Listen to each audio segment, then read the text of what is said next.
प्यारे भक्तों, क्या आपको संतान प्राप्ति में कोई बाधा आ रही है? क्या आप चाहते हैं कि आपका पुत्र एक तेजस्वी और स्वस्थ संतान हो? क्या आपके संतान जन्म के बाद बार बार स्वास्थ्य समस्याएं हो रही हैं? तो आपको शनि महाराज का इस मंत्र का जाप अवश्य करना चाहिए, क्योंकि यह मंत्र बहुत ही शक्तिशाली और अचूक मंत्र है। इस मंत्र के नियमित 108 बार जाप करने मात्र से ही आपका पुत्र तेजस्वी और बुद्धिमान हो जाएगा और गर्भधारण में आ रही बाधाएं समाप्त हो जाएंगी। संतान दीर्घायु और बुद्धिमान बन जाएगा। इसलिए प्यारे भक्तों, आप शनि देव के इस महामंत्र का जाप अवश्य करें। और जब भी आप इस मंत्र का जाप करें तो इस वीडियो को अपने मोबाइल फोन पर या स्पीकर पर चलाकर छोड़ दें, ताकि आप बिना कोई समस्या के इस महामंत्र का जाप कर पाएं। यह मंत्र बहुत ही शक्तिशाली और प्रभावशाली मंत्र है। इस मंत्र के जाप से पुत्र प्राप्ति के योग भी प्रबल होते हैं और संतान का जीवन सुरक्षित और सुखद होता है। घर में खुशहाली और समृद्धि बनी रहती है। इसलिए प्यारे भक्तों, अगर आप भी चाहते हैं कि आपका पुत्र हमेशा खुश रहे, तो आप इस मंत्र का जाप अवश्य करें और नियमित 108 बार करें और पूरी श्रद्धा के साथ करें। तभी आप शनि महाराज के असीम कृपा के भागी बन पाओगे।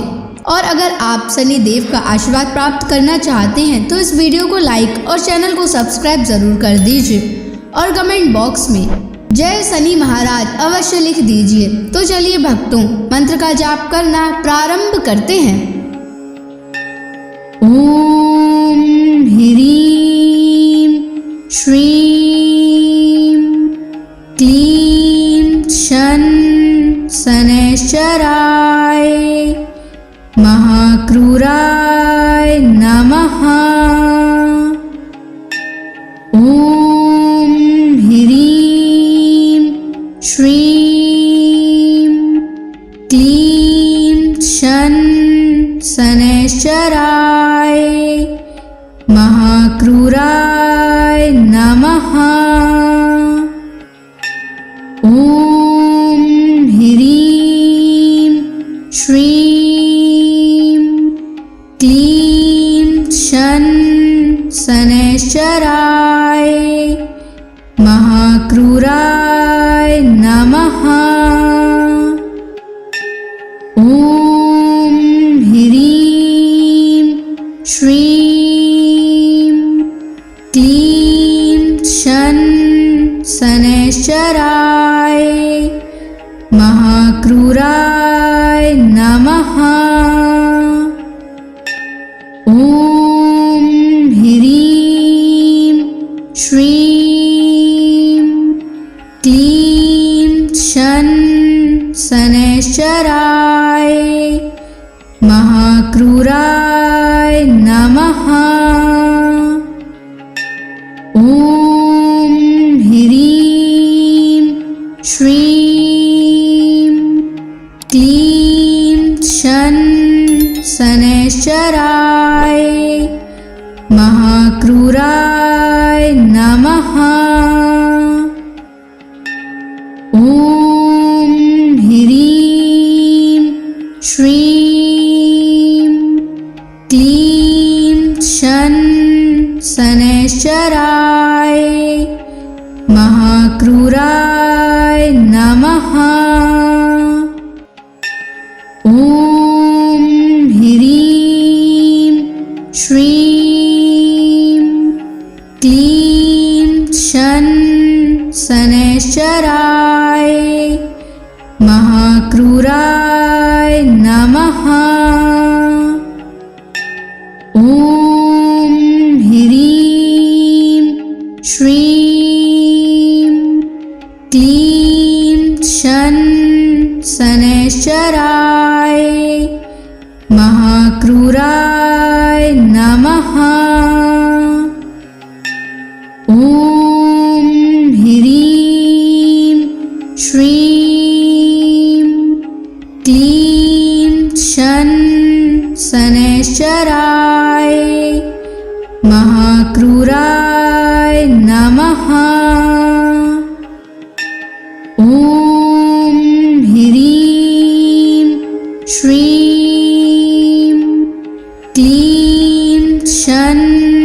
शनैश्चराय महाक्रूराय नमः।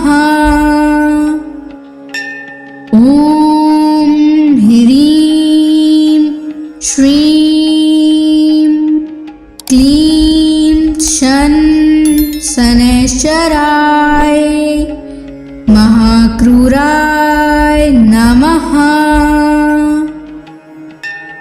ॐ ह्रीं श्रीं क्लीं शनैश्चराय महाक्रूराय नमः।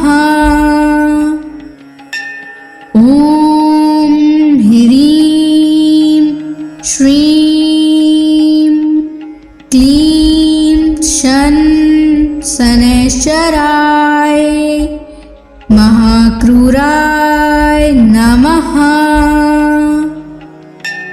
ॐ ह्रीं श्रीं क्लीं शनैश्चराय महाक्रूराय नमः। ॐ ह्रीं श्रीं क्लीं शनैश्चराय महाक्रूराय नमः। ॐ ह्रीं श्रीं क्लीं शनैश्चराय महाक्रूराय नमः। ॐ ह्रीं श्रीं क्लीं शनैश्चराय महाक्रूराय नमः। ॐ ह्रीं श्रीं क्लीं शनैश्चराय महाक्रूराय नमः। ॐ ह्रीं श्रीं क्लीं शनैश्चराय महाक्रूराय नमः। ॐ ह्रीं श्रीं क्लीं शनैश्चराय महाक्रूराय नमः। ॐ ह्रीं श्रीं क्लीं शनैश्चराय महाक्रूराय नमः।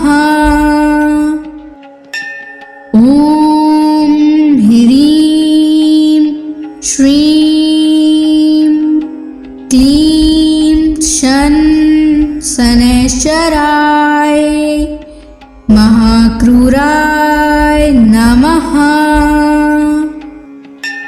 ॐ ह्रीं श्रीं क्लीं शनैश्चराय महाक्रूराय नमः। ॐ ह्रीं श्रीं क्लीं शनैश्चराय महाक्रूराय नमः। ॐ ह्रीं श्रीं क्लीं शनैश्चराय महाक्रूराय नमः। ॐ ह्रीं श्रीं क्लीं शनैश्चराय महाक्रूराय नमः। ॐ ह्रीं श्रीं क्लीं शन शनैश्चराय महाक्रूराय नमः। ॐ ह्रीं श्रीं क्लीं शन शनैश्चराय महाक्रूराय नमः। ॐ ह्रीं श्रीं क्लीं शन शनैश्चराय महाक्रूराय नमः।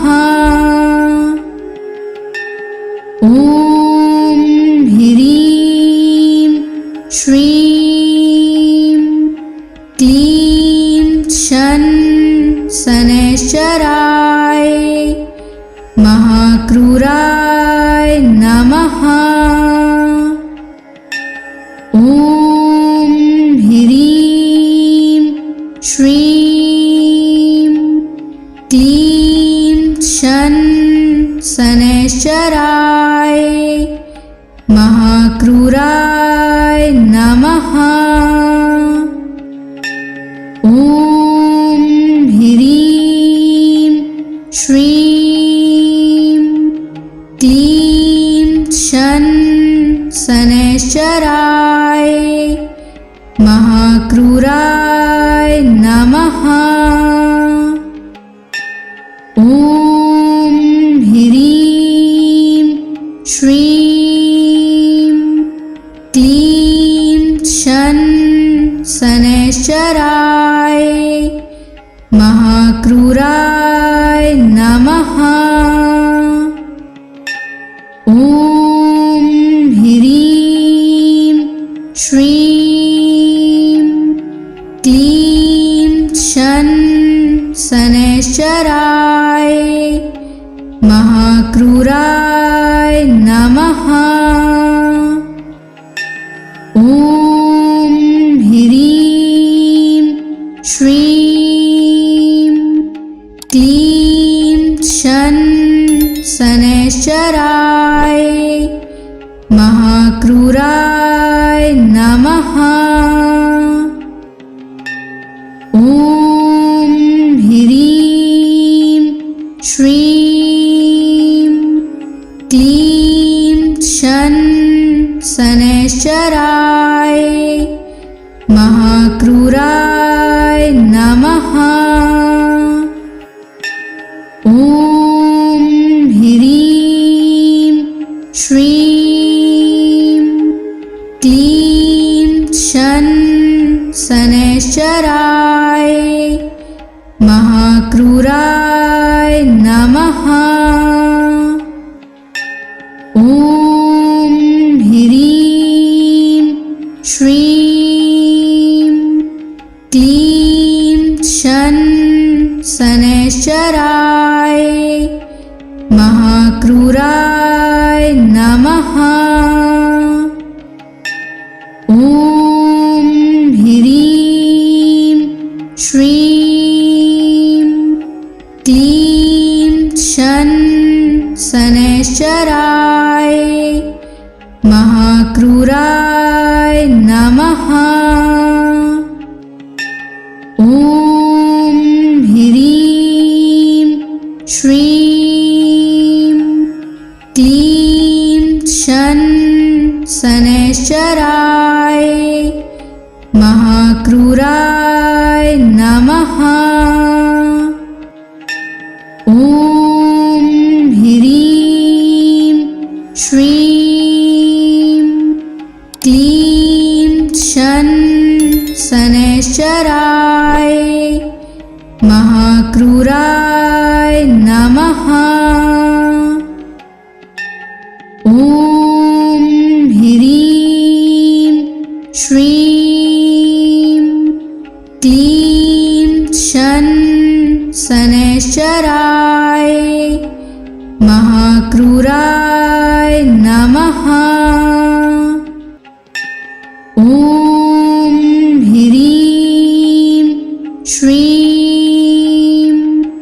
क्लीं शन शनैश्चराय महाक्रूराय नमः। ॐ ह्रीं श्रीं क्लीं शन शनैश्चराय महाक्रूराय नमः। ॐ ह्रीं श्रीं क्लीं शन शनैश्चराय महाक्रूराय नमः। ॐ ह्रीं श्रीं क्लीं शन शनैश्चराय महाक्रूराय नमः। ॐ ह्रीं श्रीं क्लीं शन शनैश्चराय महाक्रूराय नमः।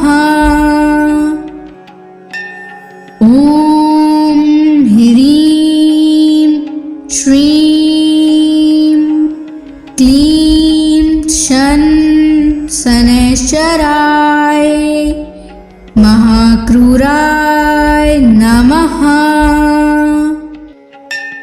ॐ ह्रीं श्रीं क्लीं शन शनैश्चराय महाक्रूराय नमः। ॐ ह्रीं श्रीं क्लीं शन शनैश्चराय महाक्रूराय नमः। ॐ ह्रीं श्रीं क्लीं शन शनैश्चराय महाक्रूराय नमः। ॐ ह्रीं श्रीं क्लीं शन शनैश्चराय महाक्रूराय नमः। ॐ ह्रीं श्रीं क्लीं शन शनैश्चराय महाक्रूराय नमः। ॐ ह्रीं श्रीं क्लीं शन शनैश्चराय महाक्रूराय नमः। ॐ ह्रीं श्रीं क्लीं शन शनैश्चराय महाक्रूराय नमः। ॐ ह्रीं श्रीं क्लीं शन शनैश्चराय महाक्रूराय नमः। ॐ ह्रीं श्रीं क्लीं शन शनैश्चराय महाक्रूराय नमः। ॐ ह्रीं श्रीं क्लीं शन शनैश्चराय महाक्रूराय नमः। ॐ ह्रीं श्रीं क्लीं शन शनैश्चराय महाक्रूराय नमः। ॐ ह्रीं श्रीं क्लीं शन शनैश्चराय महाक्रूराय नमः। ॐ ह्रीं श्रीं क्लीं शन शनैश्चराय महाक्रूराय नमः। ॐ ह्रीं श्रीं क्लीं शन शनैश्चराय महाक्रूराय नमः। ॐ ह्रीं श्रीं क्लीं शन शनैश्चराय महाक्रूराय नमः। ॐ ह्रीं श्रीं क्लीं शन शनैश्चराय महाक्रूराय नमः। ॐ ह्रीं श्रीं क्लीं शन शनैश्चराय महाक्रूराय नमः। ॐ ह्रीं श्रीं क्लीं शन शनैश्चराय महाक्रूराय नमः। ॐ ह्रीं श्रीं क्लीं शन शनैश्चराय महाक्रूराय नमः। ॐ ह्रीं श्रीं क्लीं शन शनैश्चराय महाक्रूराय नमः। ॐ ह्रीं श्रीं क्लीं शन शनैश्चराय महाक्रूराय नमः। ॐ ह्रीं श्रीं क्लीं शन शनैश्चराय महाक्रूराय नमः। ॐ ह्रीं श्रीं क्लीं शन शनैश्चराय महाक्रूराय नमः। ॐ ह्रीं श्रीं क्लीं शन शनैश्चराय महाक्रूराय नमः। ॐ ह्रीं श्रीं क्लीं शन शनैश्चराय महाक्रूराय नमः। ॐ ह्रीं श्रीं क्लीं शन शनैश्चराय महाक्रूराय नमः। ॐ ह्रीं श्रीं क्लीं शन शनैश्चराय महाक्रूराय नमः। ॐ ह्रीं श्रीं क्लीं शन शनैश्चराय महाक्रूराय नमः। ॐ ह्रीं श्रीं क्लीं शन शनैश्चराय महाक्रूराय नमः। ॐ ह्रीं श्रीं क्लीं शन शनैश्चराय महाक्रूराय नमः। ॐ ह्रीं श्रीं क्लीं शन शनैश्चराय महाक्रूराय नमः। ॐ ह्रीं श्रीं क्लीं शन शनैश्चराय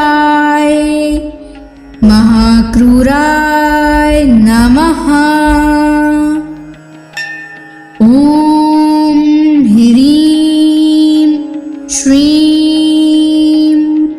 क्लीं शन शनैश्चराय महाक्रूराय नमः। ॐ ह्रीं श्रीं क्लीं शन शनैश्चराय महाक्रूराय नमः। ॐ ह्रीं श्रीं क्लीं शन शनैश्चराय महाक्रूराय नमः। ॐ ह्रीं श्रीं क्लीं शन शनैश्चराय महाक्रूराय नमः। ॐ ह्रीं श्रीं क्लीं शन शनैश्चराय महाक्रूराय नमः। ॐ ह्रीं श्रीं क्लीं शन शनैश्चराय महाक्रूराय नमः। ॐ ह्रीं श्रीं क्लीं शन शनैश्चराय महाक्रूराय नमः। ॐ ह्रीं श्रीं क्लीं शन शनैश्चराय महाक्रूराय नमः। ॐ ह्रीं श्रीं क्लीं शन शनैश्चराय महाक्रूराय नमः।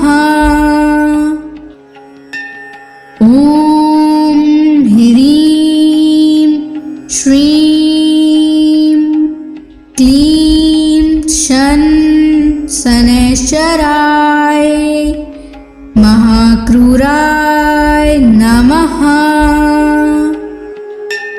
ॐ ह्रीं श्रीं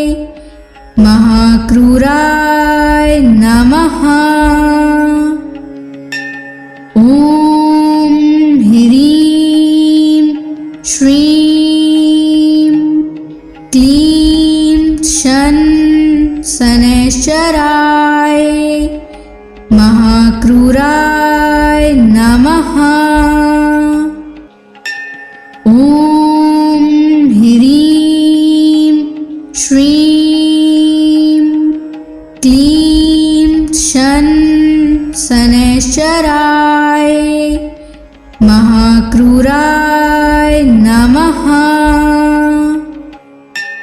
ॐ ह्रीं श्रीं क्लीं शन शनैश्चराय महाक्रूराय नमः। ॐ ह्रीं श्रीं क्लीं शन शनैश्चराय महाक्रूराय नमः।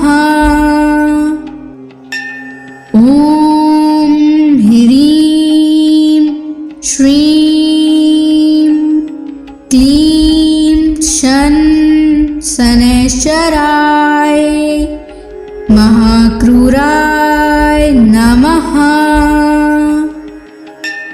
ॐ ह्रीं श्रीं क्लीं शन शनैश्चराय महाक्रूराय नमः।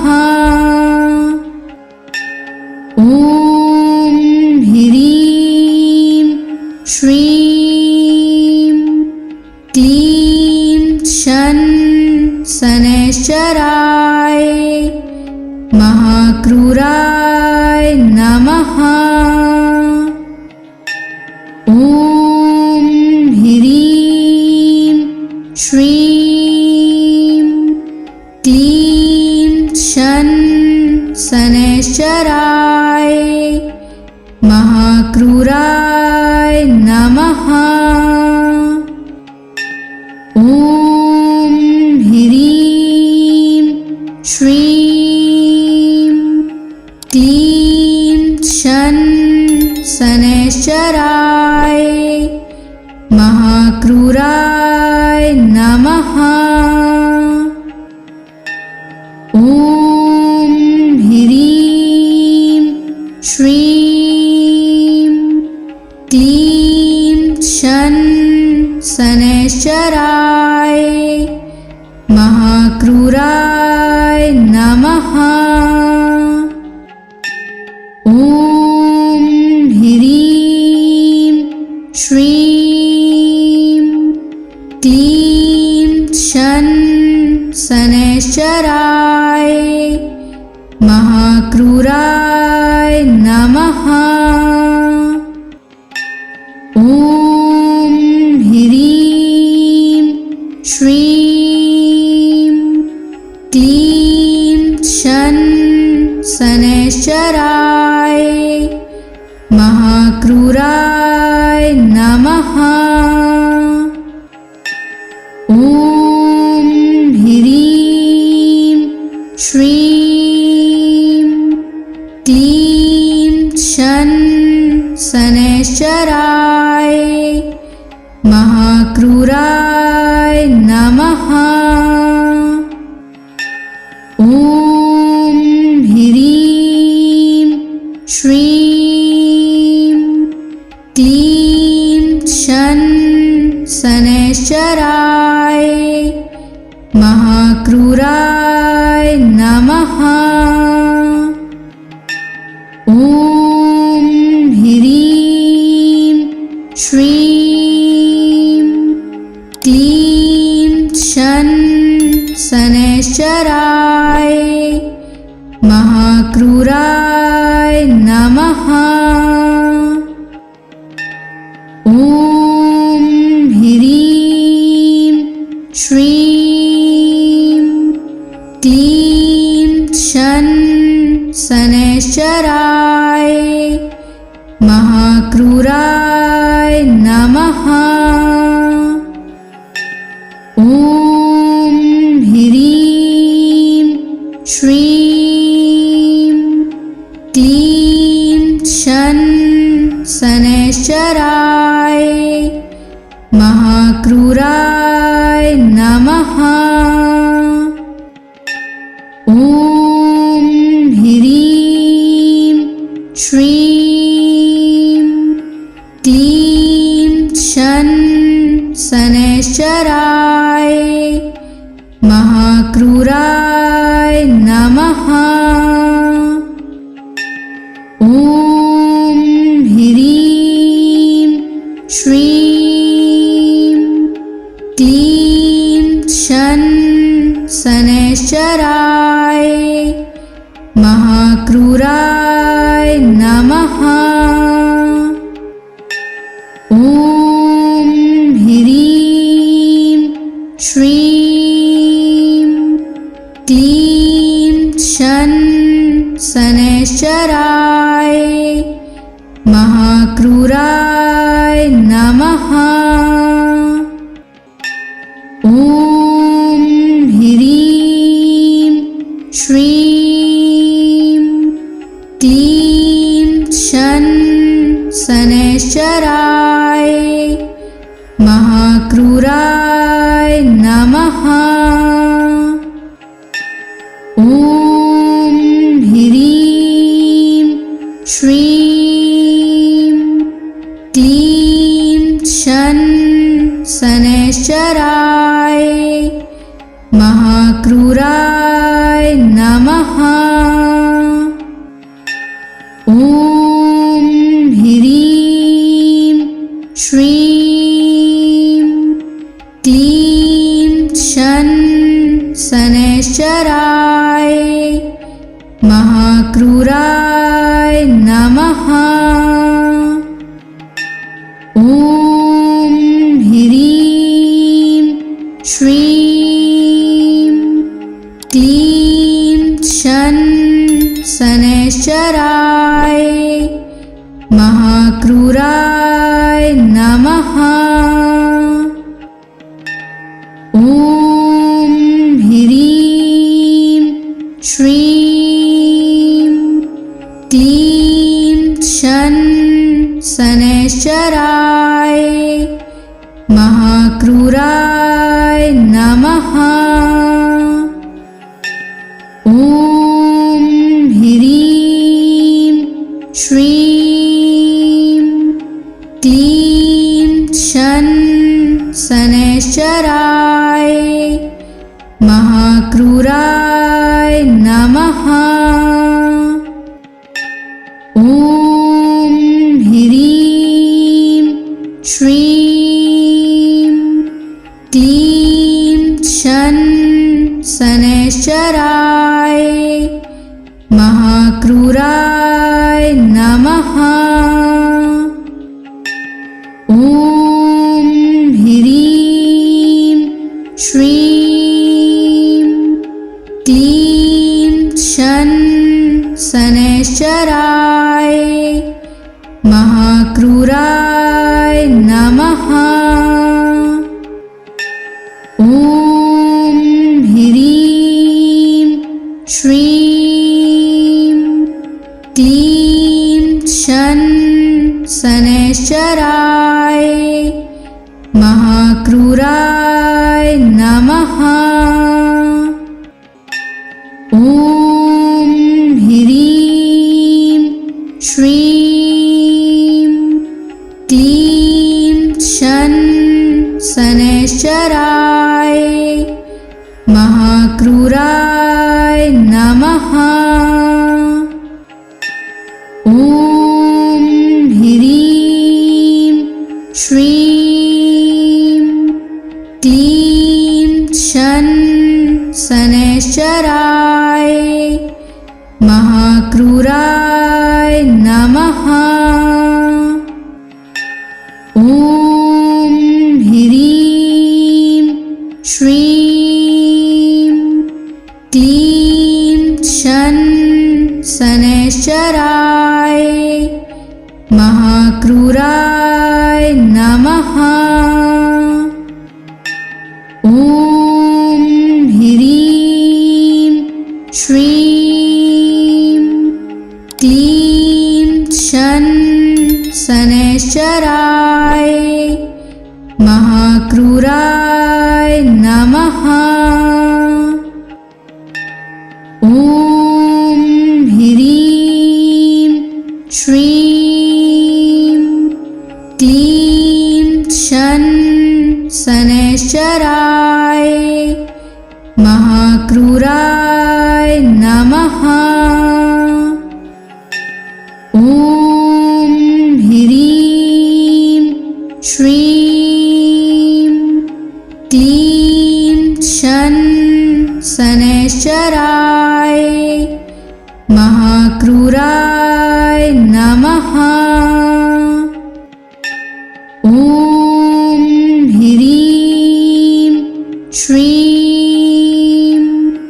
क्लीं शनैश्चराय महाक्रूराय नमः।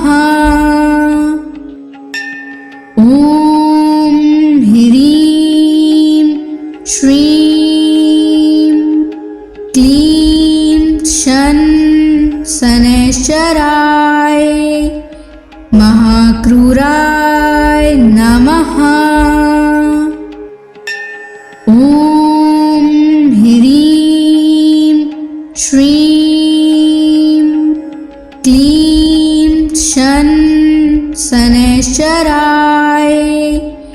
महाक्रूराय नमः। ॐ ह्रीं श्रीं क्लीं शनैश्चराय महाक्रूराय नमः। ॐ ह्रीं श्रीं क्लीं शनैश्चराय महाक्रूराय नमः। ॐ ह्रीं श्रीं क्लीं शनैश्चराय महाक्रूराय नमः। ॐ ह्रीं श्रीं क्लीं शनैश्चराय महाक्रूराय नमः। ॐ ह्रीं श्रीं क्लीं शनैश्चराय महाक्रूराय नमः। ॐ ह्रीं श्रीं क्लीं शनैश्चराय महाक्रूराय नमः। ॐ ह्रीं श्रीं क्लीं शनैश्चराय महाक्रूराय नमः। ॐ ह्रीं श्रीं क्लीं शनैश्चराय महाक्रूराय नमः। ॐ ह्रीं श्रीं क्लीं शनैश्चराय महाक्रूराय नमः। ॐ ह्रीं श्रीं क्लीं शनैश्चराय